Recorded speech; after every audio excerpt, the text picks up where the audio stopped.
welcome to the Great Detectives of Old Time Radio. From Boise, Idaho, this is your host, Adam Graham. If you have a comment, send it to me, box13@greatdetectives.net.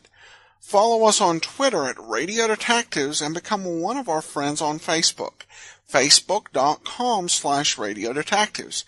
And I do want to let you know you can support the show at support.greatdetectives.net.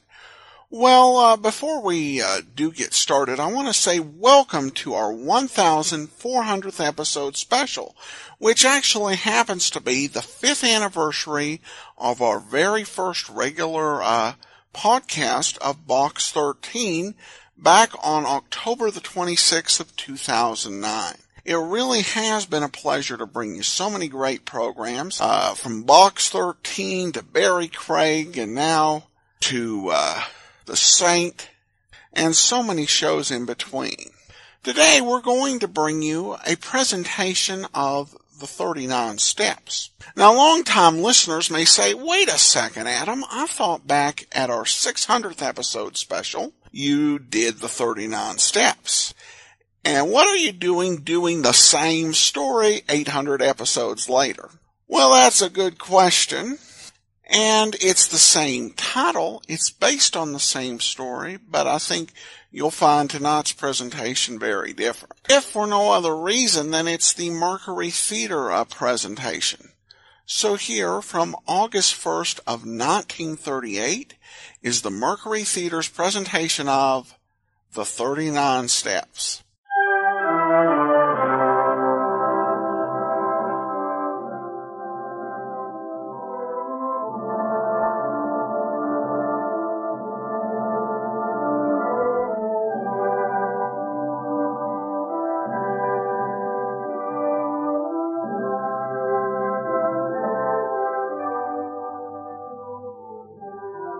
The Columbia Network takes pride in presenting Orson Welles and the Mercury Theater on the air in the fourth broadcast of a unique new series dramatizing famous narratives by great authors. This is the first time that a complete theatrical producing company has been brought to radio, and the Columbia Network again welcomes Mr. Welles and his associates to its own stations and to the stations of the Canadian Broadcasting Corporation, coast to coast. Every week, Orson Welles invites our listeners to suggest their favorite titles. And tonight, the Mercury Theater on the Air presents 39 Steps by John Buchan, with Orson Welles as Richard Hannay and Marmaduke Jopley. Here is Orson Welles. Good evening, ladies and gentlemen. I cannot divulge the full name of the author of the 39 Steps. 7 university degrees and a title make him a gentleman and a scholar, and also practically unpronounceable. But I think you'd like to know, if you didn't, that it is the present Governor-General of the Dominion of Canada and first Baron of Tweedsmuir who perpetrated this tall and shamelessly exciting spy story about high doings in Scotland. Lord Tweedsmuir, who in private life is a publisher, is himself very properly a Scotsman who regards the sensational diversity of his responsibilities with the special calm of his nation. I regard my business, he says, as my profession, writing as my amusement, and politics as my duty.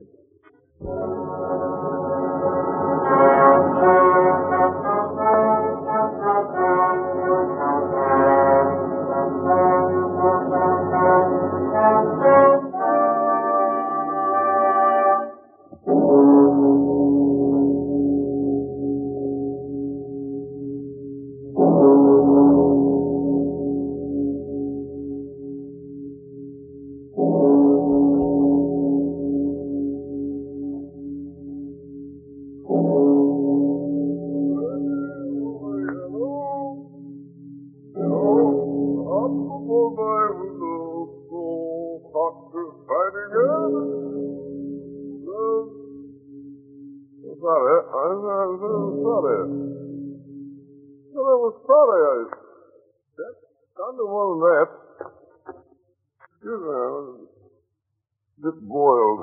Just one bottle too many. Just one bottle. What's your name? I say, old fellow. What's your name? All right. Stand there in the street and don't outside. I never saw you before in my life. Daddy with a yellow bill hops upon my window. Good night. I say good night, old fella. Hey, you in the bowler. Got the bowler hat. Good night. Got this shining head and said, oh, the door's open. Here's a penny. Penny, Richard Penny. To see. Richard Penny, to see. Richard Penny, to see. To see, to see, to see. Richard Penny. Penny, wake up. Wake up, it's Marmaduke. Good old Marmaduke. Marmaduke the earlyworm. Wake up. Going to Scotland. Remember, there's shooting. Good old shooting. Sorry, fishing. Good old fishing. I can early start. I say, Penny.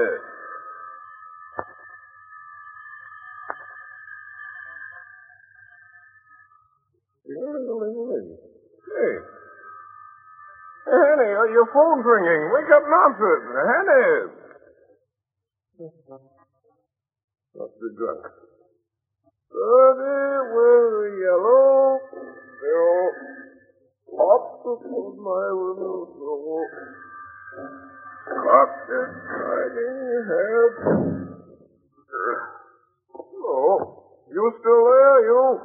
Across the street? Oh. You're a stranger. I don't know you. And I don't know what you're doing here in the middle of the street, and I ought to tell you this. You know what I thought there in flat 2C? A woman. Just stand there in a bowler hat. And the old chap, you a bill collector? No. Don't stutter, speak up. Well, I'll tell you what I saw. I saw an old lady in a tippet just sitting there. All right, through the keyhole. I'm not ashamed. I looked through the keyhole, and there was this old lady sitting in a chair in Richard Hanny's apartment. You know what? Her wig was crooked. Yes, sir. And the phone kept ringing. And she didn't answer it. She just sat there. With her eyes open.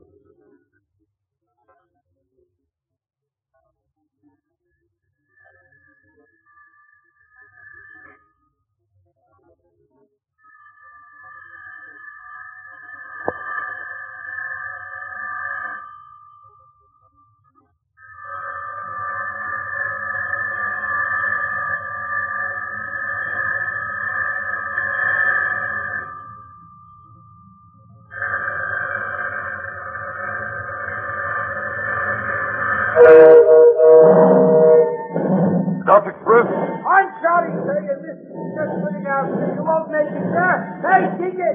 Ticket! Hey, ticket, sir!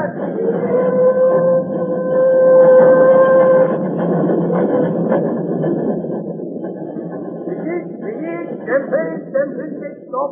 All things to Lock Maven. Ticket, please, and Galloway. Lock Maven. Ticket, sir. Thank you. Ticket? Good. Good bit. Change it now, Beetle. Yeah. What's into the safe? What does it sound like? I'm like a dog. Is that a dog you got there?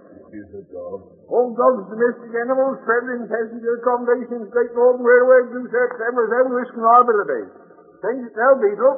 Did you say this? Come on, Charlie. Off to the lead now.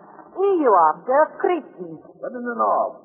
How old are you, Penny? Charlie, 7. Just turned 7, ain't you, Charlie? You're a big boy, Charlie, for your age. 3 and 1.5. Did it? Thank you. They do sprout up, don't they? Mind the lollipop now, Charlie. Did it? I'm sorry. I haven't got one. Here now. What is this? Sorry, I didn't have time. I had to run to make it. Oh, what's it? Where to? Where to? Newton Stewart. 8 and 40. Here you are. 8 and 40 and a 10 and 6 and penalty for begging to see it while in front. I shall do. Thank you. Here, stow it, Joe. Do we, June? I can't see why passengers have to put up with that sort of thing. And the least now, mind her, out he goes.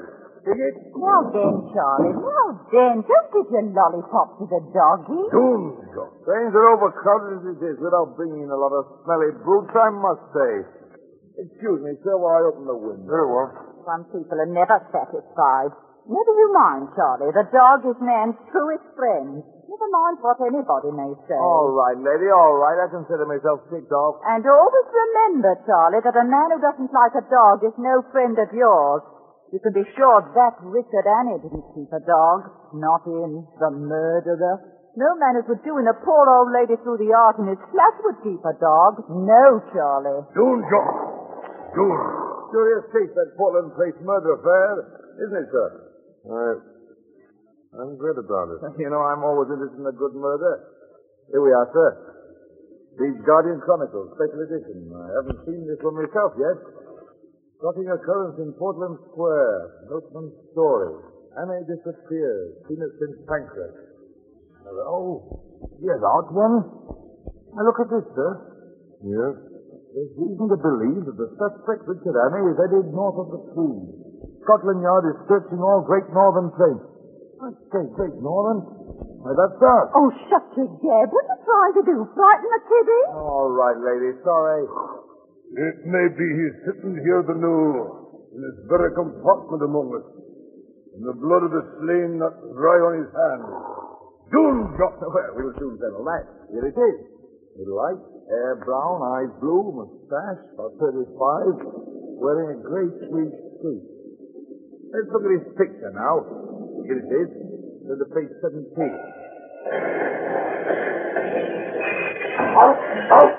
Stop there! Here he goes, running! getting to the hill. Here, what's going on here? Who made emergency light? Was it one of you? It was him. Jumped and grabbed it. Fell out of the window. I knew it was him! Who are you talking about? Hurry up, man. Go down the line. We'll give you the slip. Who? The murderer! Mr. Richard Handy. Get away from that glass, Charlie! Come on, Charlie. Get away now. Or I'll give your nice lollipop to one of these gentlemen here.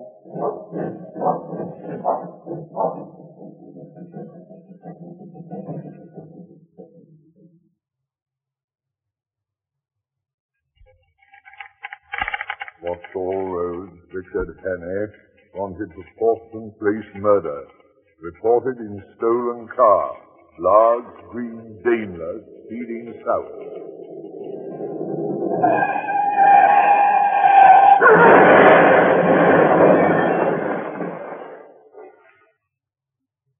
Scotch and soda, sir? That's the best thing you can suggest, Sullivan, for a man who's barely escaped his life from a motor accident. Brandy and soda, sir. Drove right through the hedge, he did, Sullivan.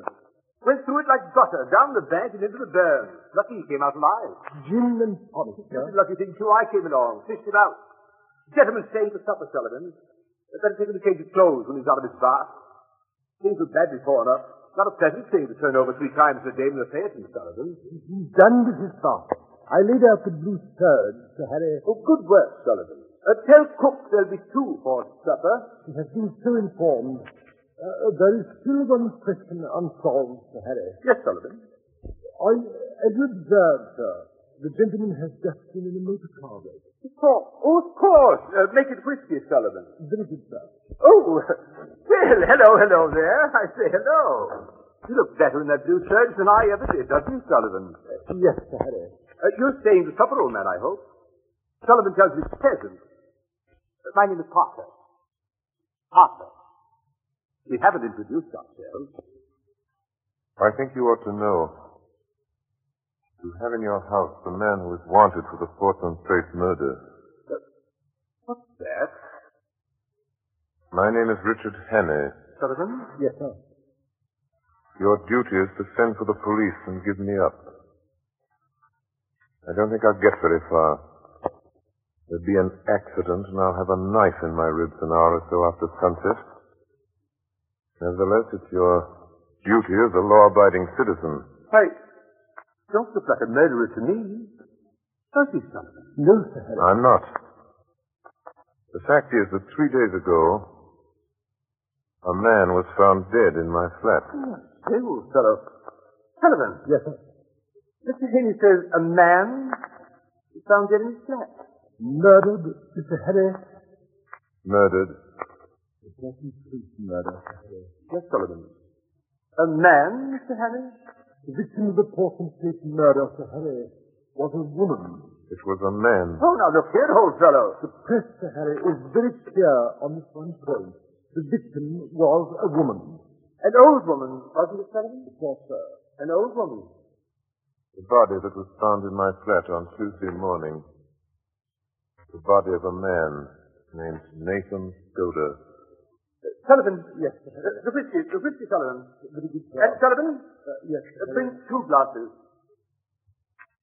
Well, here it is. Here's the whole story. My name is Richard Hannay. I was a mining engineer in Rhodesia in Bulawayo. I made my pile and came back to England 3 weeks ago. Well, last Monday night I got back to my flat about 10 o'clock. I live in a new block behind Portland Place. There's a porter in the building who leaves around 9. As I came up the stairs, I heard my phone ringing. Hello? Hello? Hello? Hello? That call was for me. What in heaven's name? Close the door. You locked? Yes. I'm very sorry. Let liberty, I know. Breaking in this way, but I need help worse than any man ever needed. Can I count on you? It depends. You see, I have an idea. By this time tomorrow, I shall be dead. That's what he told me the minute he got in the door. The little man was scared stiff. I could see that.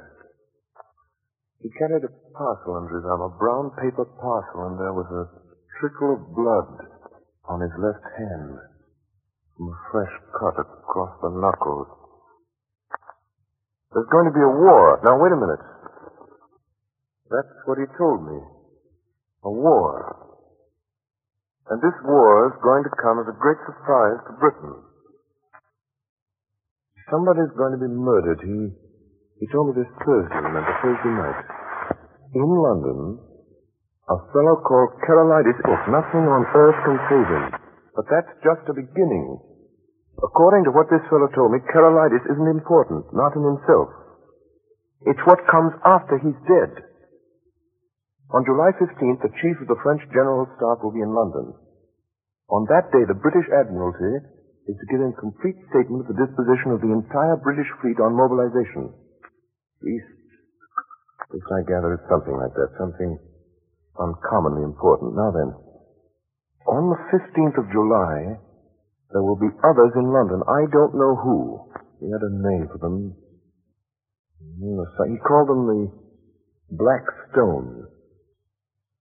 Well, somehow this information, those secrets about our fleet destined for France, will be diverted into their hands on that day, July 15th, and will be used, remember, a week or two later against England by our deadly foe with great guns and swift torpedoes, suddenly in the darkness of a summer night.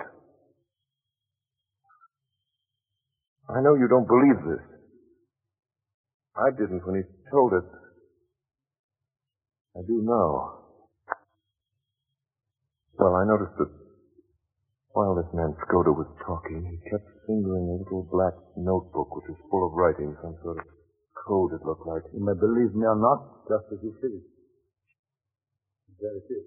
This is the fellow speaking, the fellow with the brown paper parcel and the cut across his knuckles. This is what he said. Yes, for this information. I got the first hint nearly 2 years ago in an inn on the Achensee in Tyrol.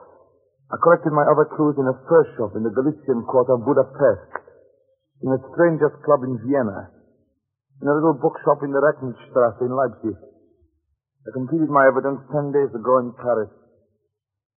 And until yesterday, I thought that I had worked unobserved. Don't answer it. Don't answer it. For me. Those men calling, see if I'm here. Don't answer it.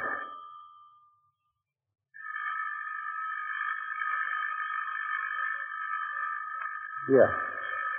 Let me show you something. Will you please turn off the light? Yes? Come to the window. Look. Down there. Well, I looked. For a moment I saw nothing but the deserted street below. Then I noticed a man in a bowler hat standing in a doorway across the street.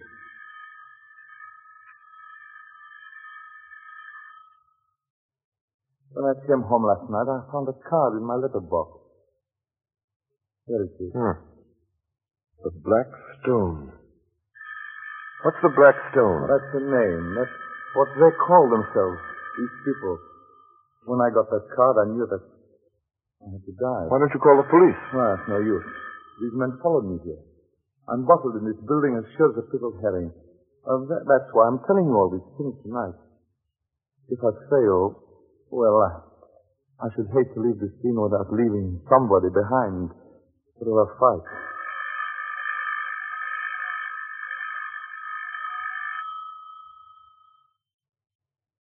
Well, I still didn't know what to make of the little chap, and it was getting late. So I made him a bed in my smoking room. Good night. Good night. And in case I'm not here in the morning, I haven't the privilege of your name, sir, but let me tell you, you're a white man. Oh, I said before you go to bed, I'll thank you to lend me a razor.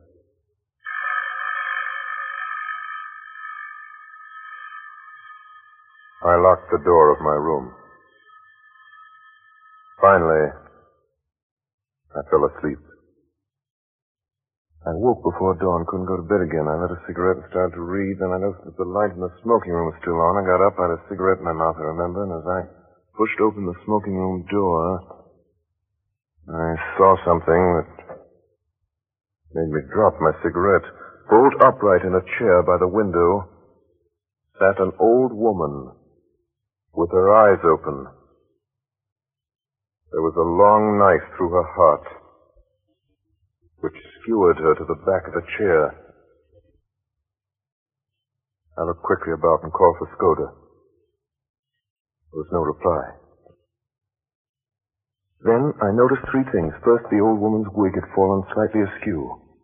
Second, that the brown paper parcel I'd noticed under Skoda's arm the night before was now lying open and empty on the table. Third, that across the knuckles of the old woman's left hand was a fresh, unhealed cut. From the limpness of the body, I estimated that Skoda had been dead for about 2 hours. I wondered what had happened to the little black book. I searched Skoda's body and found nothing. Then I noticed that the whole flat had been ransacked in the night.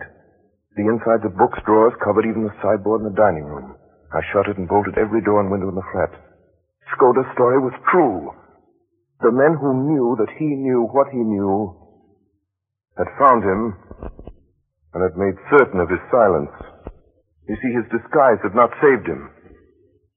I'd be the next to go. But suppose I went out now and called the police. What kind of a story could I tell about Skoda? If I told them the truth, they'd simply laugh at me. I'd be charged with murder. The best I could hope for was jail. And that was just what they wanted for me. An English prison was as good a way of getting rid of me till after July 15th as a knife in my chest. I got out an atlas and looked at a big map of the British Isles. My notion was to get off to some wild district, some open space where my South African experience would be of help to me, some place where I'd be safe hiding for 6 days until July 15th. I decided Scotland would be best. There was a train from St. Pancras at 7:10. I went to the window and looked out between the shutters. It was beginning to get light. I saw a man standing in the doorway in a bowler hat. Then another man, who seemed to be drunk, came down in evening dress down the street. He walked unsteadily. He caught sight of the man in the bowler hat and went over and spoke to him. Then he crossed the street and came into the house. Wake up, Barbedew. Good old Barbedew. Barbedew Peony boy. Wake up. Going to supper. Remember? The shooting. Good old shooting. Oh, sorry. Smitty. Good old Smitty. Make like an early start. I say, Hannah.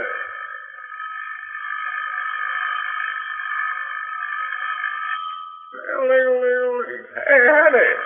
Hannah, your phone's ringing. Wake up and answer it. Hannah.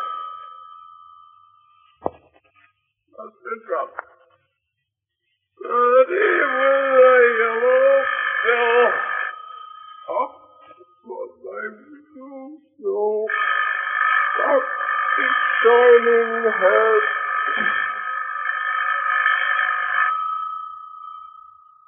I waited till he'd gone. I put a pipe in my pocket and filled my pouch from the tobacco jar on the table by the fireplace. As I poked into the tobacco, my fingers touched something hard, and I drew out Skoda's little black book. Somehow that seemed a good omen. I went out into the street, past the doorway, past the man in the bowler hat, and at 7:10 I was at St. Pancras Station. Dr. Express! Sorry, sir, you missed it. You're just putting out, sir. You won't make it, sir. Hey! Ticket! Ticket! Hey!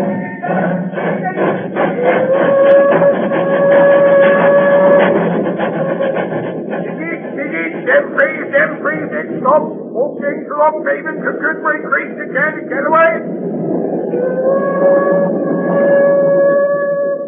10 hours later, between Dorbeath and Newton Stewart, I pulled the emergency cord and jumped off the train. Oh, stop it! There he goes running! A murderer!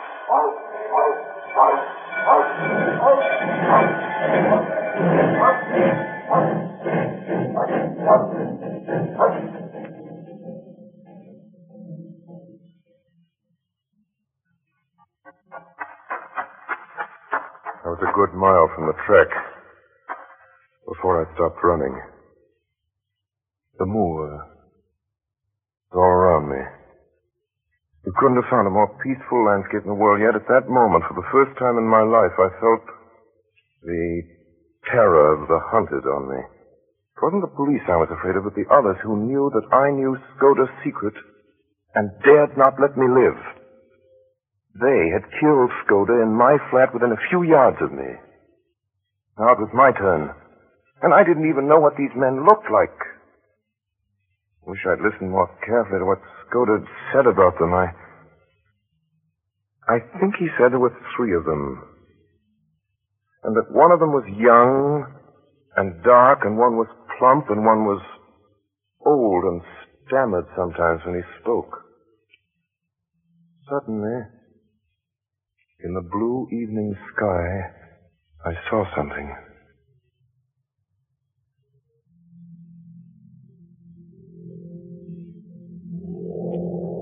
Low down in the south, a monoplane was climbing into the heavens. I was as certain as if I'd been told that that aeroplane was looking for me.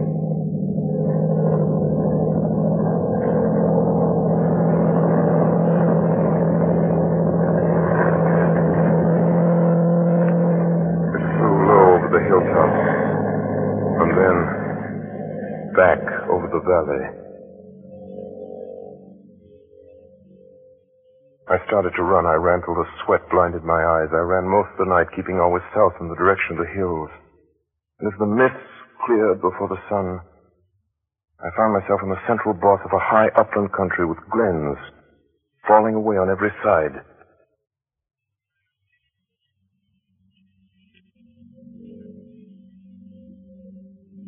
Then I saw the monoplane again, coming up from the east. It was flying high. It circled about me in narrowing circles, the way a hawk wheels before it pounces.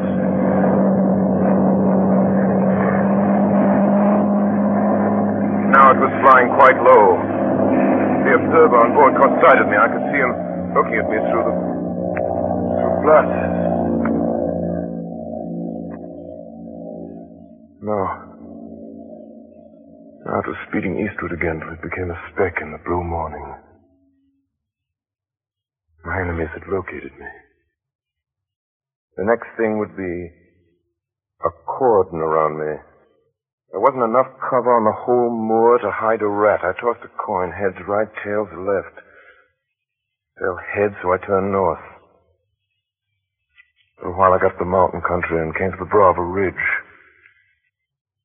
Way down a slope a couple of miles away, several men were advancing like a row of beaters at a shoot. And it may have been my imagination, but I thought I saw figures, 1, 2, perhaps more, moving in a glen beyond the stream. I looked down into the valley. There were men below. Police, they looked like. Not more than a quarter of a mile off, spaced out on the hillside like a fan beating the heather. Hey, Joe! Hey! Oh, yes! Hey, Joe! Oh, yes! Where? Up there! You know him? Yes, that's him!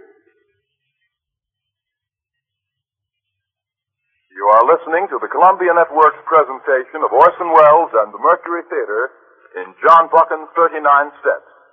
We shall resume the story in a moment. This is the Columbia Broadcasting System.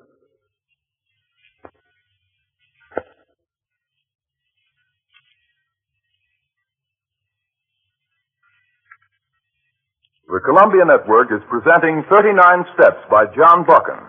And now the Mercury Theater resumes the story with Orson Welles as Richard Hannay and Marmaduke Jopley.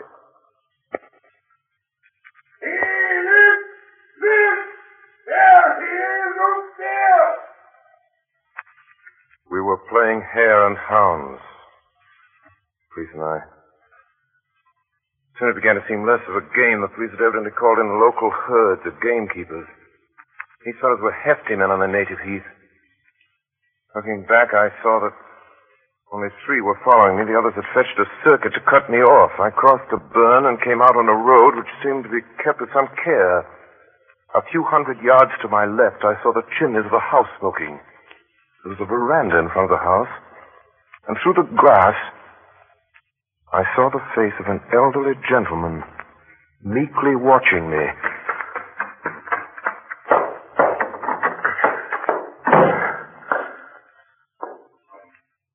In a hurry, my friend. His face was round and shiny, like Mr. Pickwick's, and the top of his head was as bright and bare as a glass bottle. Through the window could be seen some figures half a mile off. Oh, I see. Fugitive from justice, eh? Well, we'll go into the matter at our leisure. Go into my study. You'll see 2 doors facing you. Take the one to the left and close it behind you.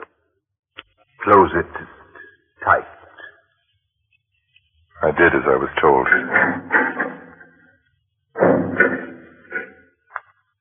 I was in a little dark chamber that smelled of chemicals.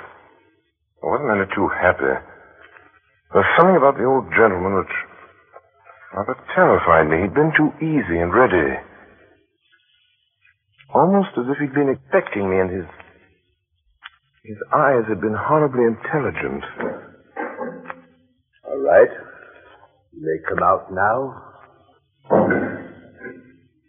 Have they gone? They have gone. I convinced them that you had crossed the hill. I do not choose that the police should come between me and one whom I am delighted to honor.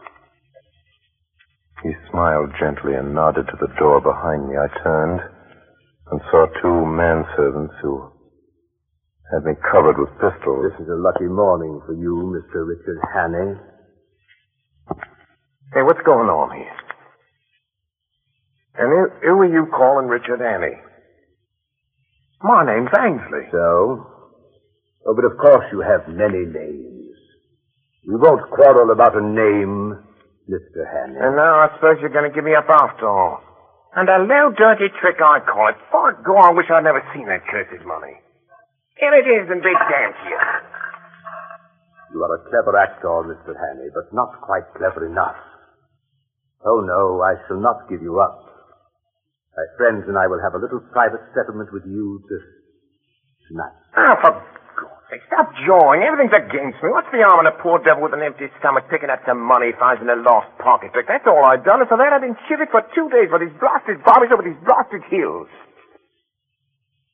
I could see a dawning of a doubt in his mind. I'll tell you, I'm fair sick of it. Will you oblige me with a story of your recent doings, Mr. Hanning? I can't, Governor. I've not had a bite to eat for 2 days. Give me a mouthful of food, and then you'll hear God's truth. You're a good liar, Hanning. But I do not propose to let you go. If you are what you say you are, you will soon have a chance of clearing yourself. If you're what I think you are, I do not think you will see the light much longer. Geringster, draus mijn schließen, bis ich zurückkomme? Ja. I want the Daimler in 5 minutes. There will be 3 to dinner. Goodbye, Mr. Hanning. We will meet again tonight. I marched out of the room with a pistol in the small of my back. They locked me up again in a small, dark chamber that smelled of chemicals that was as black as pitch.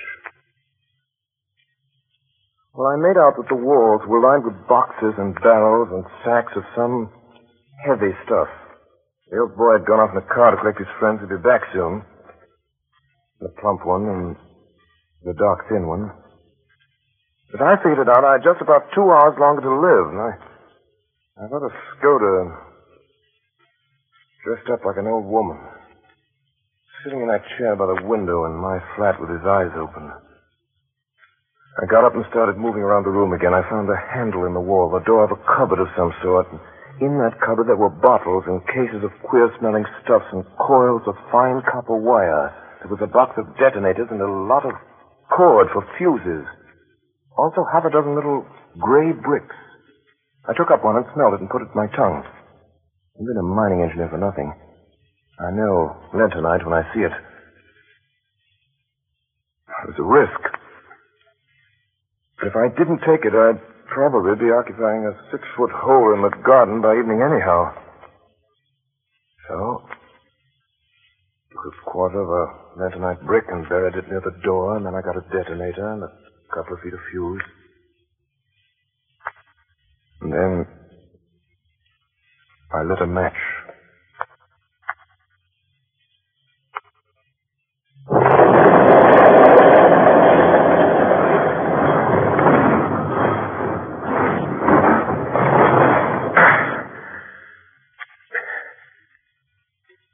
Something had hit my left shoulder. There was a poisonous yellow fog all around me. Somewhere behind me I felt fresh air. I started to run. I ran. Much later, in a clearing on a hillside, I saw a small stone building with a tower. The door was open. It was dark and cool inside. I staggered in and sat down on one of the benches. The pain in my shoulder was unbearable. Then I heard steps coming down the path. I found a small door in one corner and narrow stairs running up to the tower. I went up. And most of the top of this tower was taken up with bells. But there was a small ledge outside just wide enough to lie down on. I heard a man downstairs below me in the tower.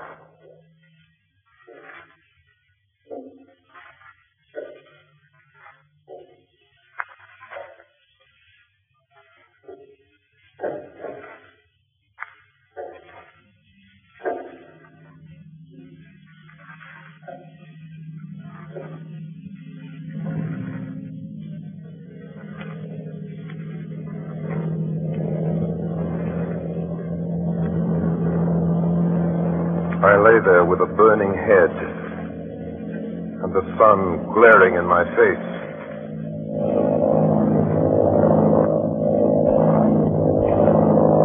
Right above me was the monoplane. They couldn't have missed me lying there on the open ledge. They knew where I was. Soon they'd come back for me. Suddenly, right under me.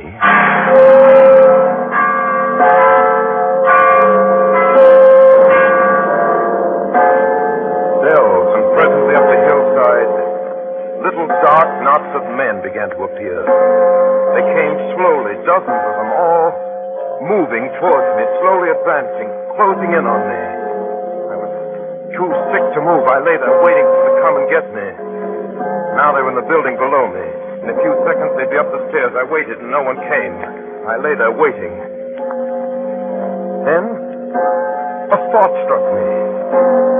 Skoda had been murdered on Thursday night, 4 days ago. Thursday, Friday, Saturday, 4 days. Then these men, coming up the hill, in little dark knots, in black, slowly advancing, closing in on me, were not my enemies. They weren't after me. They didn't even know I was there. They were peacefully walking to church with their families. It was Sunday.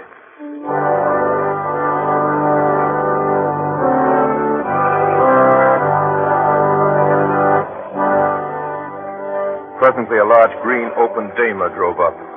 3 men got out. My plump friend, the professor, and the dark young man. I could see them looking up at my tower. 2 of them went into the church. The thin man stayed at the car. I waited up there on the ledge. But they didn't come up. They left me there.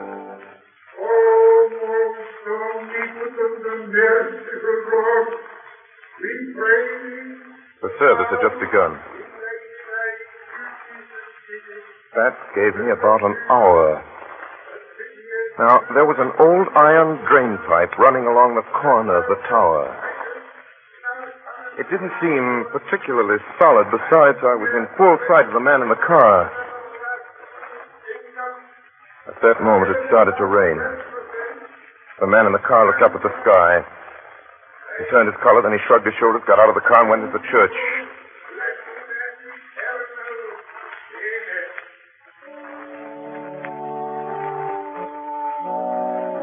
I started down the side of the tower. Halfway down, my foot slipped and I fell. The ground was soft. I got up and went over to the car and drove off.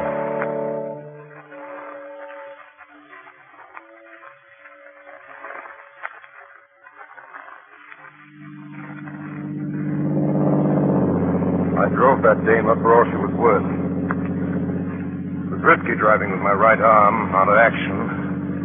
But I drove on south, downhill into the valley. The road was full of sharp curves and shiny under my headlights and very slippery.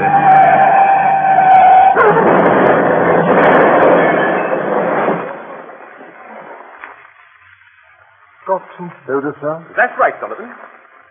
Mr. Haney, I may talk like an ass most of the time, but I can size up a man. The whiskey, Mr. Harry. Thanks, Sullivan. Pull it, will you? 2 stiff ones. Very good, sir. My name is Henny. Well, Hanny, you're no murderer and you're no fool. And I believe you're speaking the truth. I'm going to back you up. Now, what can I do? I've got to get in touch with the government sometime before June 15th. July 15th. That's the day after tomorrow. If you can help me. All right, I will. The permanent secretary at the Foreign Office is my cousin and one of the best going. He's down at his cottage in the country. South fishing. If you start early tomorrow morning, Sullivan. Yes, sir. Have the station wagon here at 6 in the morning. Yes, sir. And reserve a compartment on the Southern Express. Yes, sir. Oh, and Sullivan. Yes, Mr. Harry. Send a telegram to Sir Walter. Yes, sir. If a man called... Henny. Better not use my real name. So right you are. If a man called, Sullivan, you will think of a name for Mr. Hanny? Yes, sir. A short name, sir. Yes, Sullivan. And British, of course. Sir. Oh, yes, Sullivan. You can count on me, sir.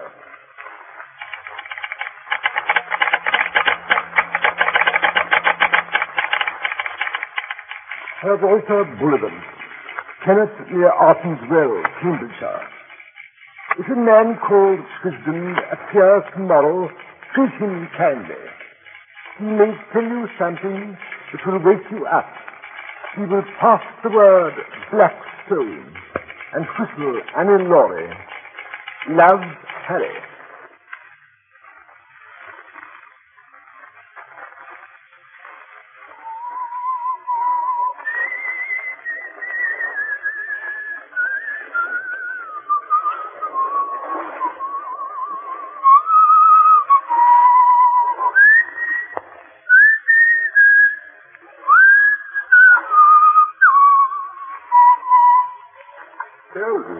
name, isn't it? Yes, sir. I'll back out Kenneth for trout fishing against any river in England. Look at that big fellow there. 4 pounds if he's an ounce. I don't see him, sir. Go there. Yard from the reeds, just above that stick. Yes, I see him now. He's a big fellow. I swear it was a black stone. Yes.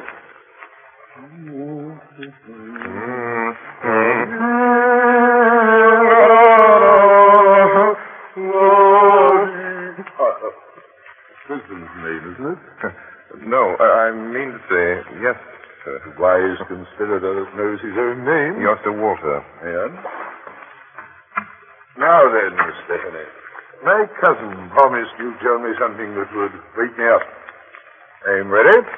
Oh, Mr. Henry, before we begin, I think I ought to tell you, I got a letter from Skoda this morning. Skoda? Yes.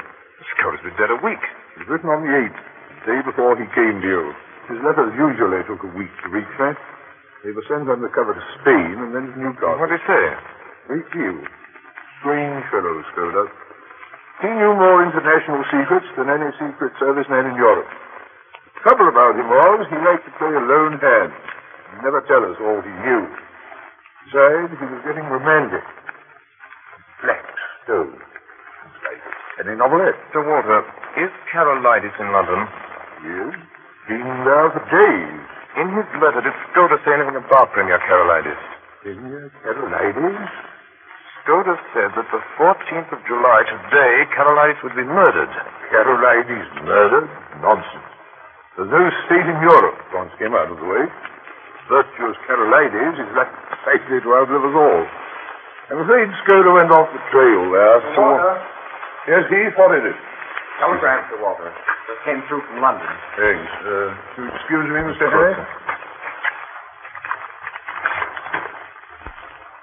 Heath, car, right away.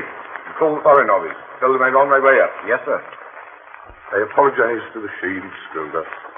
Carolides was shot dead this evening, a few minutes after 7.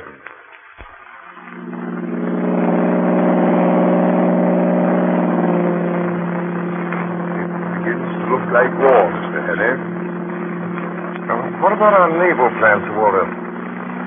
You know what Skoda said about them? He said tomorrow, July 15th. We're taking no chances, Mr. Henry. General Dufour, chief of the French General Staff, arrived in London at 5 today. He dines with the Prime Minister, and then he goes to the Foreign Office. 4 people will see him. Whittaker from the Admiralty, myself, Sir Arthur Drew, and General Winstanley. Lord Stirling may be there. You never know about him. He gets more erratic every day. At the Foreign Office, General Dufour will get a certain document from Whittaker. After that, he'll be motored to Portsmouth, where a destroyer will take him to Havre. He won't be left unattended for a moment until he's safe in Paris. The same with Whittaker, till the papers are out of his hands. And I don't mind admitting I'm horribly nervous. Sir Walter, if those plans were stolen, could the disposition be changed? We can't make any serious change in those dispositions, Mr. Henry, unless we alter the geography of England.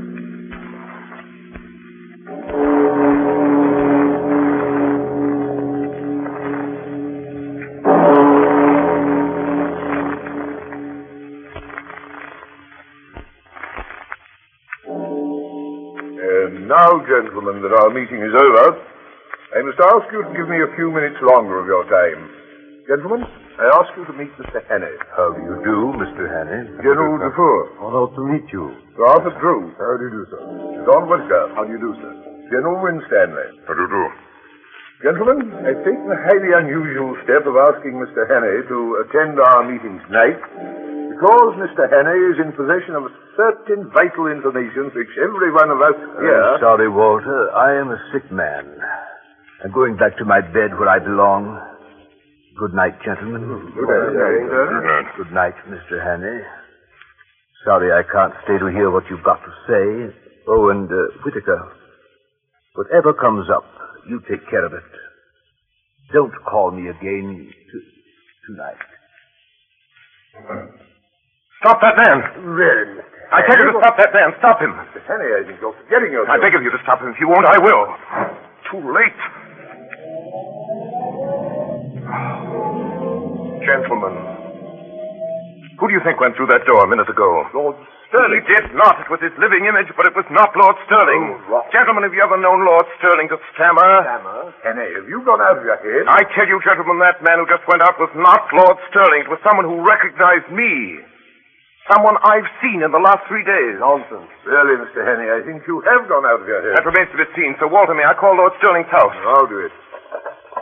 Hello? If you couldn't say house. Hurry, please. Hello? Yes, hello. This is Walter Bullivant. Will you ask Lord Sterling to call me the minute he gets home? What? What's that? Are you sure? I see. Thanks. Lord Sterling hasn't been out of his bed all day. He went to sleep at 6 and woke up a few minutes ago. Well, then, who was it? The Black Stone. But it's madness. You mean to tell me that that man came here and sat beside me for the best part of an hour, and I didn't detect the impostor, my own chief? You were too interested in other things to have the use of your eyes. You took Lord Sterling for granted. If it had been anybody else, you might have looked more closely. The thing that puzzles me is, what good would his visit here do that fellow, the spy fellow? Here are the plans right here on this table. He couldn't carry away several pages of figures and strange names in his head. Yes, he could. The trained spy has a photographic memory. You noticed he said nothing, but went through those papers again and again. Those plans were as lost to us as if he had them in his pocket. Give me the Home Office. Port Division. Have every port watched, every outgoing steamer checked. And we have not a rag of a clue. I wonder. Sir Walter, here's Skoda's little black book. It's in code, except for one sentence scrawled over the last page. Skoda knew where those fellows would hide. He knew when they were going to leave the country. I wonder if in that sentence... What is it? Let's hear it. 39 steps. I counted them. High tide, 10:17 p.m. 39 steps. That is the clue, don't you see? And it was someplace where high tide was at 10:17. There are at least 100 places in England where the tide's high at 10:17 tomorrow. Well, they've gone to know it. Not they. They have their own secret plans, and they won't be hurried. 39 steps? What does he mean by steps? Dock steps. Then he wouldn't have mentioned their number. It must be a place where there's more than one set of stairs. Home Office, Department of Transportation. Hello, Bullivant speaking. I say, is there any regular steamer leaving from the continent 10:17 p.m.? Look it up. What? You sure? Thanks. There's no regular steamer sailing from the continent at 10:17 p.m. from anywhere. Then it must be a private boat in a little port. That explains why the tide's important. Hello? Give me the Admiralty. Hello? Walter Bullivant speaking. Hello, Jenkins. What places do you know along the east coast where there are cliffs? There are several sets of steps run down to the beach. I mean steps, regular staircases. What's that? Place in Norfolk? Rattlesham? The golf course? No, that's not it. No, marine piers won't do either. Has to be more retired than that. What? That else? Think, man, think. It's important. What's that? What you call it? The Rough? Listen to this. A big chalk headland in Kent, close to Bradgate. Sir Arthur, look up the Admiralty timetable. Bradgate, Kent. Yes. A lot of villas on top of the cliff, and some of the houses have staircases down to a private beach. Hurry, Sir Arthur. Here, listen to this. Bradgate. High tide, July the 15th, 10:17 p.m.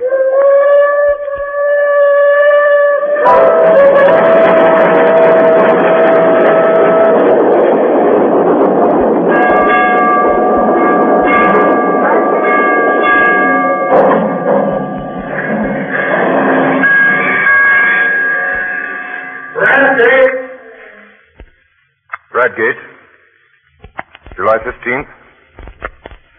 Confidential report. Richard Hannay, Special Agent to Sir Walter Bullivant, Permanent Secretary of the Foreign Office.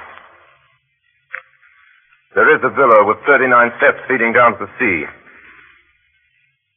The Fargo Lodge, it's called, sir. Belongs to an old gentleman called Appleton, a retired stockbroker. Well, here's what happened. At about 6 that evening, I saw the yacht, the foreign steam yacht, came up from the south and dropped anchor pretty well opposite the Rough. Then, later, our British destroyer came in. At 9:30, I strolled towards Trafalgar Lodge. The Scotland Yard men would be posted around the house by now, but there was no sign of a soul. The house stood as open and public as a charity bazaar. Yes, sir? Does Mr. Appleton live here? Yes, sir. I'd like to see him, please. I'll see if he's in. Will you wait here in the hall, please, sir? I found myself in a neat hall. There were the golf clubs and tennis rackets which you find in 10,000 British homes. There was, grandfather clock ticking a barometer and a print of children winning the Grand National. What name shall I say, sir? Hannay. Will you come this way, please, sir? Mr. Hannay. The old man rose to meet me. He was in evening dress. So was the plump one. The third, the dark one, wore a blue serge suit and the colors of some club or school. Mr. Hannay, you wish to see me? One moment, you fellows. I'll join you. Better go to the smoking room, Mr. Hannay. We'll stay here. I think we've met before. I guess you know my business. Maybe, sir, maybe. I haven't a very good memory. I'm afraid you must tell me your errand, for I really don't know it. Well, then, I've come to tell you that the game's up. I have a warrant here for the arrest of you three. Arrest? Really? Yes. Good Lord, what for? For the murder of Nathan Scoter in London on the 8th day of this month. Why, I've never heard the name before. Good heaven, you must be mad, sir. Where do you come from? Scotland Yard. Why, don't get flustered, Uncle. It's all a ridiculous mistake. Well, these things happen sometimes. Well, we can easily set it right. I can show that I was out of the country on the 8th, and Bob was down here. You were in London, but of course you can explain what you were doing. Right, Percy. Of course, that's easy enough. The 8th, last Thursday. Why, that was the day after Agatha's wedding. Let me see, what was I doing? I came up in the morning from Woking and lunched at the club with Charlie Simons. Oh, yes, then I dined at the City Hall, I remember. But the punch didn't agree with me. I was seedy next morning. Hang it all, there's the cigar box I brought back from the dinner. Think what Aunt Nellie will say. She always said you'd die of boredom because nothing ever happened to you, and now you've got it thick and strong. Why, that's wonderful. By Jove, yes, just think of it. What a story to tell at the club.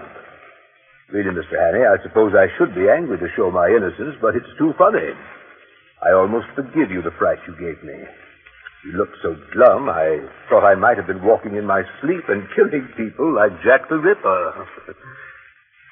It couldn't be acting. It was too confounded genuine. Oh, my heart went into my boots. My first impulse was to apologize and clear out. And yet, there were three of them. And one was old. And one was plump. And one was lean and dark. And their house fitted in with Scudder's notes. And half a mile offshore was lying a foreign yacht. There's only one thing to do, go forward if I had no doubts. I was going to make a fool of myself. I might as well do it handsomely. Then I remembered what old Peter Peniot always told me in Rhodesia, Vescal Avenue. He told me once, talking about disguises, that barring certainties like fingerprints, mere physical traits are of very little importance. If a man really knows his business, well, he laughed at things like dyed hair and false beards and such childish follies. If a man really knew his business, if you're playing a part, you'll never keep it up unless you convince yourself that you really are the man you're pretending to be. So I walked to the door and switched on the electric light. And the sudden glare made them blink, and I stood scanning the three faces. Well, I made nothing of it. One was old and bald, one was stout, one was dark and thin. That's all I could tell. Perhaps they were the three men who had hunted me in Scotland. Perhaps they weren't. There was a silver cigarette box on the table beside me, and I saw that it had been won by Percy Appleton, Esquire, for the St. Bede's Club in a golf tournament. Well, are you reassured by your scrutiny? I make no complaint, but you see how annoying it must be to respectable people. Are you going to drop it?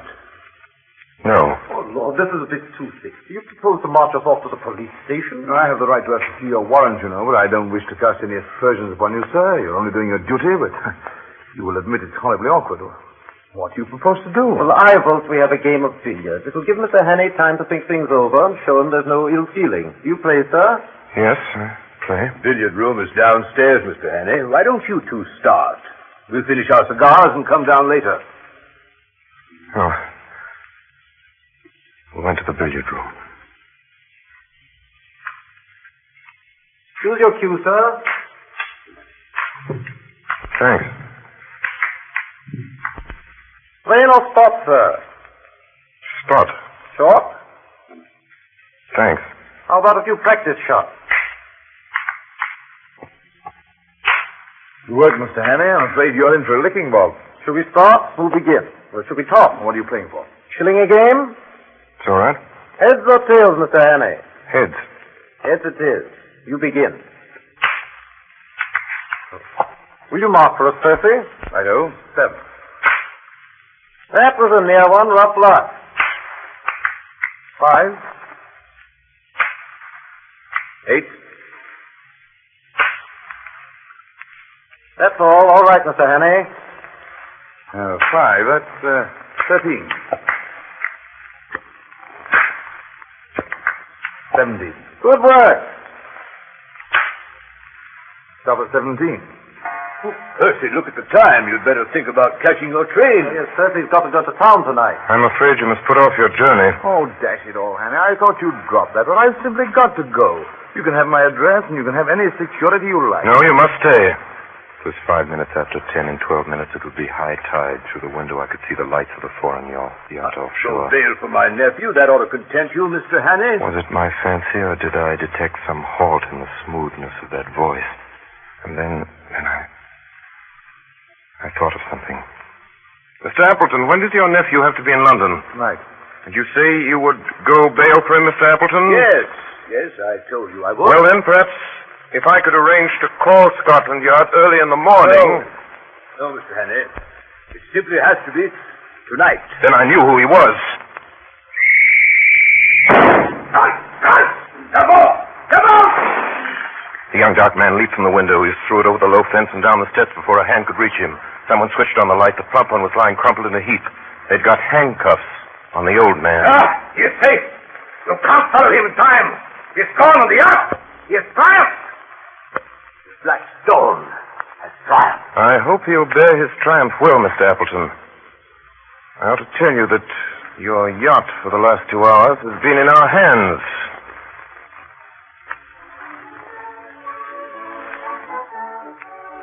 Well, Sir Walter, that's about all there is to it. That's the stories. You asked me to set it down. You know the rest is better than I do. Skoda was right about the war, right, wasn't he? In about a week, I expected right in the middle of it myself. Because of my Matabidi experience, I got a captain's commission straight off. I joined my division on Thursday at Aldershot, and I understand we'll be moving straight up the front. Still, I'm afraid I had most of my excitement before I put on khaki. Anyway, goodbye, and thanks for everything. Great sport while it lasted. Yours, very sincerely, Richard Hannay, August 8, 1914.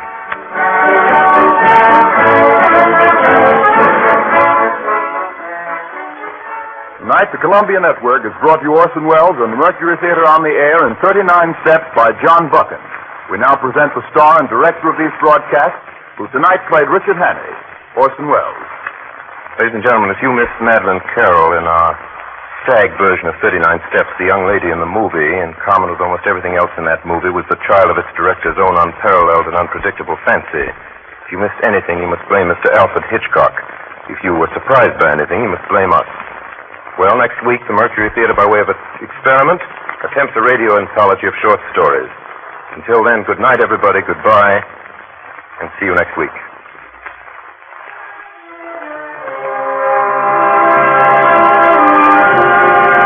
Welcome back.